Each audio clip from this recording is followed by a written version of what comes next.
She didn't fall in love with the expensive gift, or the well-planned dinner, or the rehearsed phrase. And the cruelest part? She may not even know how to explain why she suddenly felt something.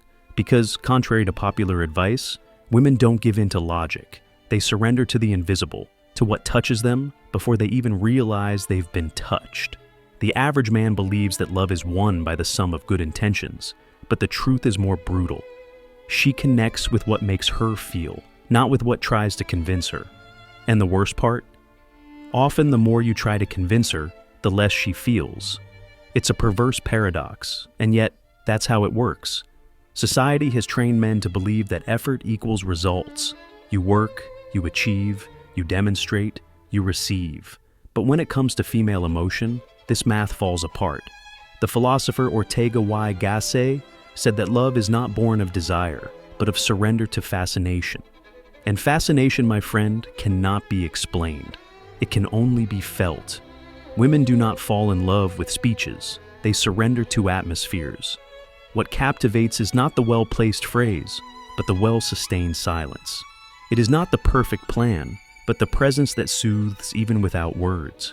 In this video, you will not find tricks. You will find psychological realities. And if you are ready to abandon the illusion of direct effort, by the end of this journey, you will understand why some women never forget certain men, even when they try. Now breathe, because what you thought you knew is about to crumble. Have you ever stopped to think why the men most obsessed with pleasing are invariably the ones who suffer the most in silence? They are the ones who send flowers on her birthday, good morning messages every day, carefully planned invitations, and yet they are ignored, swapped, discarded. Meanwhile, that guy who barely responds to messages, who never insists, who even seems disinterested, is the only one she can't stop thinking about. Does that revolt you? Great. Because this is where we start to break the illusion. The mistake is in believing that women fall in love with male perfection. They don't want a resume of virtues. They want a man who provokes emotions. And emotion, by nature, needs tension, not predictability. Nietzsche already said, "What is done for love is beyond good and evil." And that is precisely why trying to be the good guy, the one who always says yes, who never causes discomfort, who is always validating everything she does, is an emotional death sentence. She needs to feel. She needs to oscillate. She needs to experience the emotional journey. And if all you provide is comfort, you become a couch potato. I don't want you to imagine a movie without conflict, a romance where everything works out from beginning to end. You would turn it off halfway through because our mind needs narrative. It needs tension, relief, and upheaval. And love, in order to happen, needs to follow this same structure. It is not a straight line. It is an emotional cycle where mystery, what is unsaid, what cannot be predicted, are the fuel for attachment. That is why men who are always trying to prove their worth, in practice, only reveal that they doubt themselves. And doubt, pay attention to this, is contagious. When you doubt your own worth, she feels it. And when she feels it, she pulls away. The curious thing is that these same men, when they pull away, usually hear the phrase, "You are an incredible person, but..." And the "but" carries all the weight of rejection that she cannot justify rationally. Because in fact, you were good, attentive, polite, loving. But deep down, she did not feel what she needed to feel. And it is not her fault. It is the code of emotional biology acting without asking permission. Robert Greene explains this brilliantly when he says that seduction is not a product of beauty or kindness, but of the ability to provoke fascination. Fascination is synonymous with unpredictability, with continuous emotional stimulation. And how do you generate this? By not being obvious, by not being completely available, by not being predictably perfect. A woman does not fall in love with what is handed to her on a silver platter. She falls in love with what she needs to decipher, with what oscillates between the visible and the veiled, with what awakens her mind, not just pleases her ego. And therein lies the cruelest contradiction. The more you try to show that you deserve to be loved, the further you distance yourself from the emotional experience that generates love.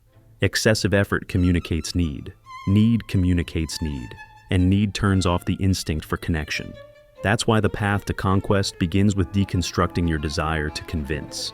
It's not about convincing her. It's about silently leading her to the experience that makes her convince herself. A true seducer doesn't beg for attention. He cultivates presence. He doesn't seek approval. He conveys conviction. And here comes a maxim you need to remember. When a man doesn't need a woman to feel like a man, she begins to see in him someone with whom she can become a woman. It's the absence of dependence that creates space for desire, because desire isn't born of need. It's born of free choice, and no one chooses what they feel they're obligated to accept. That's why the guy who tries too hard always seems forced, because he is. He forces the connection, he speeds up the process, he gives everything before she has time to desire it, and in the end, he destroys the mystery that could save him. Love, when it is genuine, needs the absence of guarantees. And it is exactly in this space, where there is no security but there is intensity, that she begins to fall silently, inexplicably, irreversibly. And when you understand this, you realize that the game is not won by insistence. It is won by the invisible magnetism of someone who knows how to be there without needing to be. Because it is at the moment when you stop trying to win her over that she finally begins to wonder why you are so difficult to forget. There is a force that you cannot see but that drags everything around it. A force that does not need to announce its arrival nor prove its worth. It simply exists, and because it exists, it impacts. This force has a name: emotional gravity. And the man who dominates it does not need words. He does not conquer through persuasion. He attracts through energy. You see, most men were educated to act. Do this, say that, prove that you are different. But the man who truly stands out is not tied to effort. He is anchored in presence. He understood what ancient leaders, generals, and masters of war knew. Silent power is the hardest to resist because it gives no signals, no explanations. It simply imposes itself. When a woman approaches a man who possesses emotional gravity, something inside her organizes itself, even when everything else is in chaos. He does not need to correct her emotions, offer solutions, or make romantic declarations.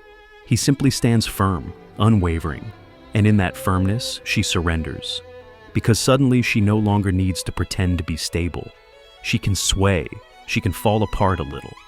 Because he will stay there just the same, without trying to fix her, without losing his axis. This is where the magic happens. The ordinary man tries to solve the problem. The magnetic man holds the space. One breathes with her. The other tries to win her over with arguments. One listens to her without anxiety. The other is desperate for validation. One understands that silence is also communication. The other needs to fill every second with words so as not to sink into his own insecurity. This is not emotional absence. This is mature emotional presence. And this difference changes everything because while the whole world demands self-control from her, the man with emotional gravity offers the opposite, a space where she does not need to control anything. She does not fall in love because you respond quickly. She falls in love because your presence responds to what she cannot verbalize. And here comes a brutal truth. The man who loses his balance in the face of drama, distance, or feminine silence communicates that his center is in her. And when she realizes this, the attraction dies, because no one feels safe with someone who depends on their instability to maintain control. The truly attractive man is the one who protects his energy like a king protects his kingdom, firmly but without aggression. He doesn't offer unlimited access, he selects. And because of this, he becomes valuable. She feels it, even if she can't explain it, even if she fights against it. The emotional security you convey when you don't react to the test, when you don't despair at the change in tone, when you don't lose your cool in the face of chaos. This screams one thing: you are in control of yourself. And this control is an aphrodisiac. Remember the figure of James Bond, the man who never raises his voice, never loses his composure, even in the face of death. This is the archetype, not because of the danger, but because of the emotional coldness that protects the warmth of his presence. He is desired not because he tries, but because he represents what is rare, internal stability in an emotionally unstable world. This archetype doesn't need to be violent. He doesn't need to impose. He just is. And contrary to what many people think, this is not coldness. This is emotional leadership. When a woman comes into contact with this type of energy, Her own defenses are disarmed, because for the first time, she doesn't feel like she needs to control everything. She doesn't feel like she's going to be judged, and this emotional freedom creates dependence, a subtle, silent, but profound addiction. Robert Greene says that seduction is offering pleasure where others, and this is exactly what an emotionally centered man does. He doesn't demand that she change. He doesn't try to mold her. He simply creates an emotional field where she chooses to reveal herself. And when a woman reveals herself safely, she surrenders without realizing it. This is the strength of the invisible magnet effect. You don't touch her, but she is pulled. You don't hold her, but she doesn't want to leave. Because the greatest mystery is not that you are inaccessible, it is that you are deeply emotionally accessible without ever being emotionally needy. And that, my friend, is so rare that she will struggle to understand why she keeps thinking about you, even days after your last conversation. And if you got this far thinking that this was the climax of the journey, get ready, because in the next chapter, we will cross the final frontier where silent passion turns into irreversible emotional attachment. And all this without you ever having to ask for love. She won't forget you because you did something remarkable. She'll forget you when she feels that you need her to remember you. Because true forgetfulness is not born of absence. It is born of excess availability, predictability, effort.